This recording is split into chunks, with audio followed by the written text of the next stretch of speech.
बलख बुखारे का राजा बन गया।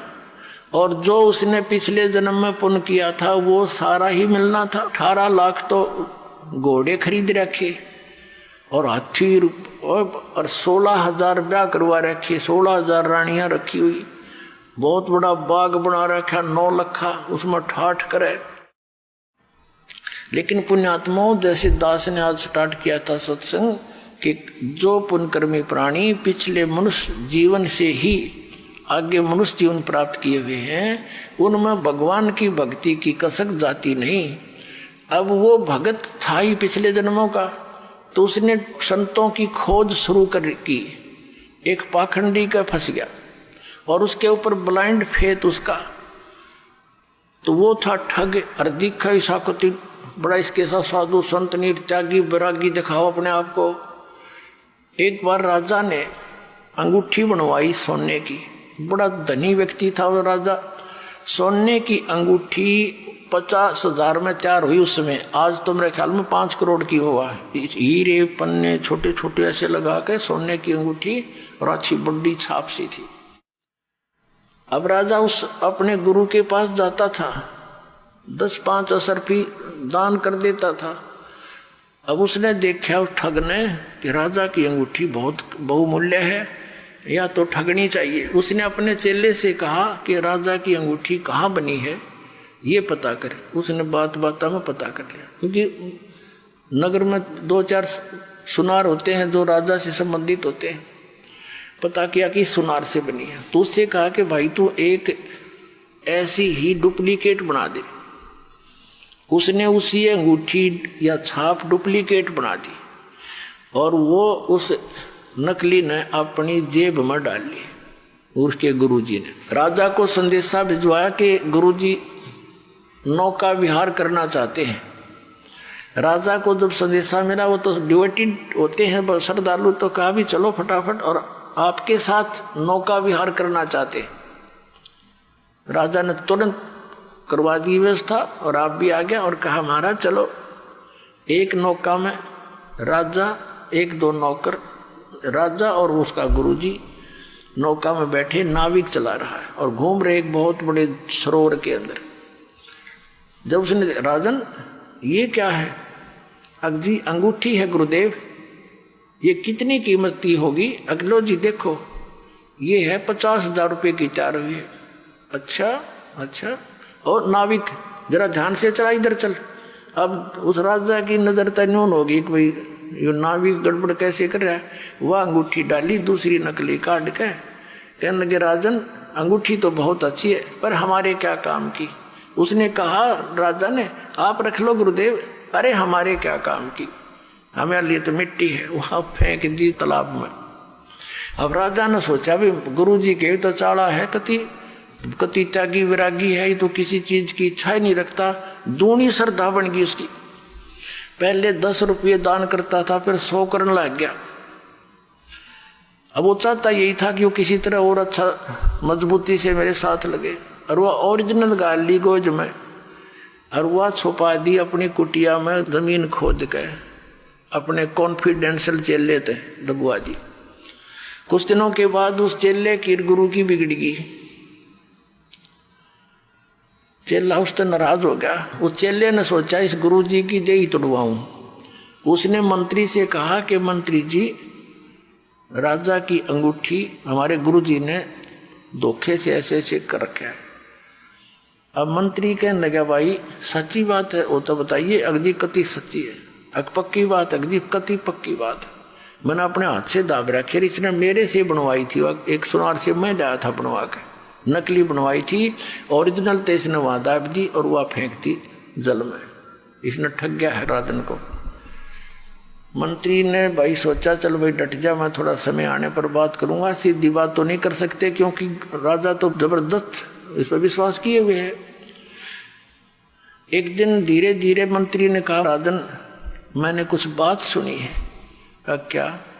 कि आपकी अंगूठी उस आपके गुरुजी ने आपके साथ धोखा करके और नकली जल में फेंक दी, असली वो लिए बैठा है। अब राजा ने बोला मंत्री फिर से ये बात मत कहना, मेरे गुरुदेव के बारे में ऐसी बात तू बोला मत है। अब मंत्री चुप हो गया। परमात्मा ने दया करनी थी उसके ऊपर। कोई काफी देर जब मंत्री चुप रहा, कहने लगा मंत्री सच बता, क्या यह सत्य है? अजी मुझे जिसने बताया है उसका कॉन्फिडेंशियल चेला है, और उससे मैंने बहुत खोद कर पूछा कि सच्चाई होनी चाहिए। वो कह दी कति सच्चाई ना, मेरी गर्दन काट दे। तो राजा इतना विश्वास करता था कि मंत्री अगर वहां बात कच्ची पागी तो मैं तेरी गर्दन काटूंगा, तो फिर तसल्ली कर ले। उसने फिर तसल्ली कॉन्फर्म होगी। तब वो चेला बुलाया, चेले से पूछा कि किस सुनार से बनवाई? तो सुनार बुलवाया राजा ने। मंत्री ने भी उस सुनार से पूछ लिया था।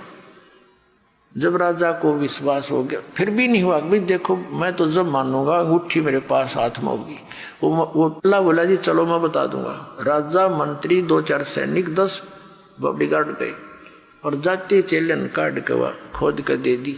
और गुरु बैठा बैठा देखे वो अंगूठी ये आपकी। तब राजा ने देखा उसकी तरफ, करड़ा करड़ा पैरा मार के गिर गया। वो ठग, माफ कर दो आप तो बख्शनार हो, मेरे से गलती होगी। उसका 2 मारी लात, अग निकल जाए दुष्ट यहां से। तो उस दिन के बाद देखो पुण्यात्मा दास क्या बताना चाहता है कि जो ये पुण्यात्माएं नकली संता कर फंसी पड़ी हैं और उन पर पूर्ण विश्वास करे बैठी हैं परम धनी जान के। ठीक है, श्रद्धालु का तो ये स्वभाव होता ही होता है।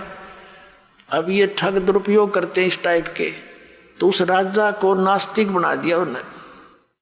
राजा ने आदेश दे दिया कि जो कोई भी संत साधु पावे मेरे पास लाओ। सीधा आदेश नहीं दिया कि इनको मारो और भगा दो, कि कोई भी संत मिल जा उसको लाओ पकड़ के मेरे पास लाओ। अब सैनिक घूमने लग गए, जहां भी कोई साधु संत मिले उनको राजा के पास लाओ।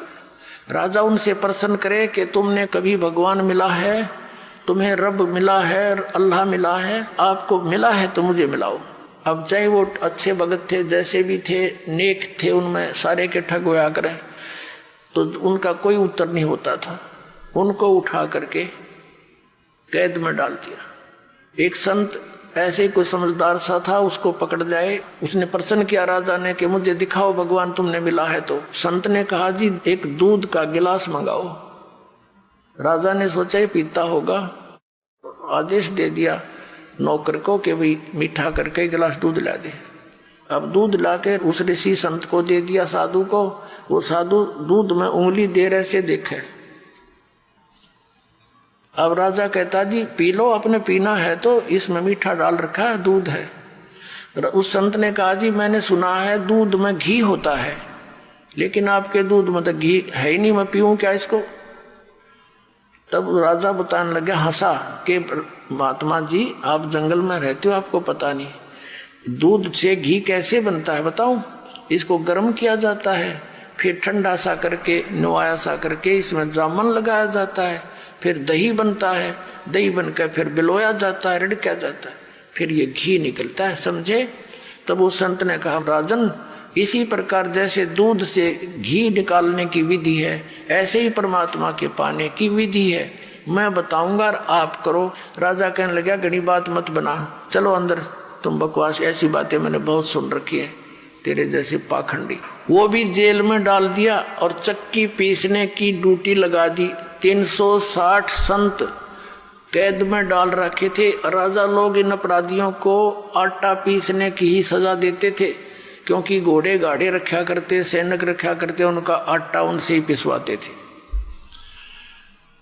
अब परमात्मा आते हैं, क्योंकि वो भक्त भी तो उसी परमात्मा की आत्मा है जो भगवान के लिए घर छोड़कर जंगल में बैठे थे। भले ही वो शास्त्र विरुद्ध साधना कर रहे थे, लेकिन पूर्व जन्म के उसी के बच्चे थे। अब वो चक्की पीसे रोए, ये भगवान बता तेरे नाम पर निकले थे, आज मालिक तेरी भक्ति करते करते ये दुख हमारे ऊपर आए। तो कहते पहुंचूंगा क्षण एक में अपने जन के काज। एक तीर से कई शिकार करते हैं भगवान। उधर से उस राजा को दलदल से निकालना था, उधर से उनकी भी बंद छुटवानी थी। अब क्या हुआ, एक दिन परमात्मा एक ऊंट, जैसे राजस्थान के अंदर होते हैं ये राजस्थानी, बड़े बड़े साफे होते हैं इनके, ऊंटवाल बोलते हैं इनको, और लंबी नोक की जूतियां होती थी पहले, एक लठ रखते थे साथ में, छोटा सा कुर्ता सा पहनते थे, धोती डबल टांग की पहनते थे। ऐसी वेशभूषा बनाकर एक कारवां बोलते, कारवान, उस रभारी जैसी, और राजा के रेजिडेंशियल प्लेस पर यानी उसके निवास स्थान की छत पर, राजा के घर की छत पर रात्रि के समय, और ऐसे खोद मारे लाठी की छत पे खट खट हुआ। राजा की छत पर तो चिड़िया की आवाज भी नहीं हो सकती। राजा एकदम नींद से उठा, मंत्रियों को फालन किया, ये क्या आवाज आ रही है, तुम कहाँ सो गए हो, और पकड़ के लाओ ये कौन है कमबख्त। अब लाए ऊपर तो पकड़ के एक राजस्थानी सा नो लठ ले रहा हाथ में, नो खड़ा। राजा बोला तू कौन है? परमात्मा बोले भाई मैं ऊंट रखता हूँ गने, और कल मेरा एक ऊंट गुम हो गया, उस ऊंट ने ढूंढता ढूंढता तेरी छात पर आ गया। मैं नो सोचूं था कहीं आना बैठा हो तेरी छात पर मेरा ऊंट। अब राजा कहता है अरे बोले आदमी, छत पर कभी ऊंट हो सकता है?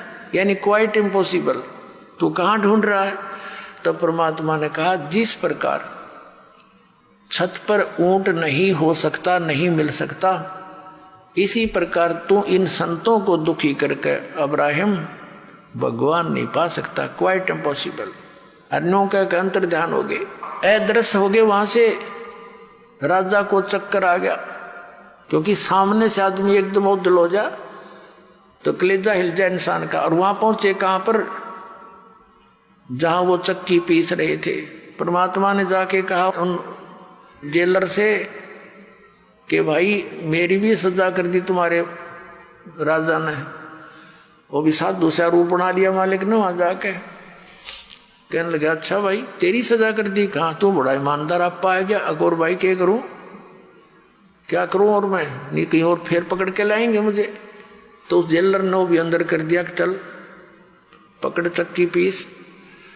अब परमात्मा बोले भाई बात सुन, सैनिकों पुलिस वालों, एक काम करेंगे हम सभी, उनसे कह दिया कैदियों से, कैदियों भाई डट जाओ, बंद कर दो चक्की को। एक काम करेंगे, चाहे तो आटा पिसवा लो और चाहे इसमें ये दाने डलवा लो, एक काम तुम करो, एक काम करेंगे। अब उस सैनिका ने सोचा अच्छा ये तो क्रांतिकारी है भाई, इसने सारे ये भी चंगरा दिए। तो उन्होंने सोची कि लाइन की फड़क काट देंगे। पहले 4 घंटे पिसवाते थे तो ईब इनको 12 घंटे पिसवाएंगे, और हम कनक डालेंगे ये पीसेंगे। कहने लगे तुम चक्की पीसो और हम कनक डाल लेंगे। परमात्मा बोले ठीक है पोजीशन पकड़ो। अब वो सारे पुलिस वाले खड़े हो गए, क्यों पुलिस वाला एक का जना 10 चक्की हम डाल दे, इतने वो लगे रहे काफी देर तक। तो परमात्मा बोले भाई तुम खड़े हो जाओ साधु भक्तों और आंखें बंद करो। उन्होंने आंखें बंद कर ली, और परमात्मा ने अपने हिस्से की जो चक्की थी उनके लिए रखी हुई थी उसका डंडा लगा दिया सोठी। वो 360 चक्की अपने आप घूमने लगी, नू खखाट उठ गया। और परमात्मा बोले ले भाई सैनिकों कितना पीस लियो, आराम चले। परमात्मा ने कहा आंखें खोलो। उन आंखें खोली तो उस नगरी से बाहर 1 किलोमीटर दूर जंगल में सारे संत खड़े। और परमात्मा ने कहा इसे साकेट की नगरी में फेर मत आइयो, तुम भाग जाओ यहाँ से। अब वो तो छोड़ कर जूती नूजा खखाट बाबा जी तक गए पार सीमा तक। अब उधर से क्या हो रहा है, वो चक्की आप चलें, उन पसीने आगे बुखार चढ़ गए सारे उन पुलिस वालों के, और दूर खड़े हो गए देखे सारे। फिर एक सैनिक गया राजा के पास कि राजन ऐसे ऐसे एक संत आया था और उसने ऐसे जादू जंत्र किया कि सारी चक्कियां चल रही हैं, सारे कैदियां ने भगा ले गया अंतर्ध्यान करके। उधर से राजा के बारे में पता चला कि यहाँ भी आया था। राजा ने जाकर देखा कि सचमुच चक्कियां चल रही है। वो तो इसलिए था कभी सैनिकों के ऊपर फिर ये दुखी करा कर तुमने भेज दिया उनको। तो चक्की चलती देख कर वो कहने लगा भाई थारा दोष नहीं, ये तो मेरे पास भी आया था। अब उसकी वो स्टार्ट हुई उसके वह कसक भगवान की उस दिन से। फिर कुछ दिन में भूल पड़ गई, राजा चिंतित हुआ तो मौलवियों से बुलवाकर, काजियों से मौलवियों से एक ताबीज बंधवा दिया बाजू में। उन्होंने बताया जी ये तो कोई ऐसे जन वगैरह होते हैं, भूत प्रेत, ये फरिश्ते वगैरह आ जाते हैं, कोई ऐसी बात नहीं, अब नहीं आएंगे।